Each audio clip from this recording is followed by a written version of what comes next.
కొనసాగిస్తుంది జగన్మోహన్ రెడ్డి గారు. సరే, ఆరోగ్యశ్రీకి వెళ్ళాలన్నా మనం పరీక్షలు చేయించుకోవాలంటే ఇవాళ మనకి ఆరోగ్యశ్రీ వచ్చుద్ది ఏదైనా పెద్ద రోగానికి వస్తే. ఈలో పరీక్షలు అని చెప్పి 25-30 వేలు చేస్తున్నారు కదా డాక్టర్లు.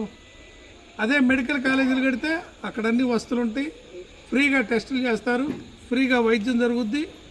ఇంకా 20,000 మంచాలు ఈ రాష్ట్రంలో ఇప్పుడున్న మంచాలు కాక ఇప్పుడున్నవన్నీ 11 మెడికల్ కాలేజీలు 1200, ఇప్పుడున్న 13-14 మంచాలకి సరిపడా వస్తువులుంటే ఏది మెడికల్ కాలేజీల్లో మామూలు వైద్యశాలలో కాకుండా 20,000 మంచాలకు సరిపడా మెడికల్ కాలేజీలు కట్టి 2,500 మంది పిల్లల్ని చేర్చుకొని, అంటే డాక్టర్ని సంవత్సరానికి అదనంగా చేర్చుకొని చేసుకుంటే వైద్యం అందుబాటులోకి వచ్చింది. ప్రతి ఊరికి ఒక డాక్టర్ని పెట్టచ్చు అని. ఇప్పుడు మీకు ఇక్కడ ఆసుపత్రి ఉంది కదా, ప్రతి ఊర్లో ఒక హాస్పిటల్ కట్టాడు. ప్రతి ఊర్లోనే సచివాలయాలకు, మీరు మండలాలకు పోకుండా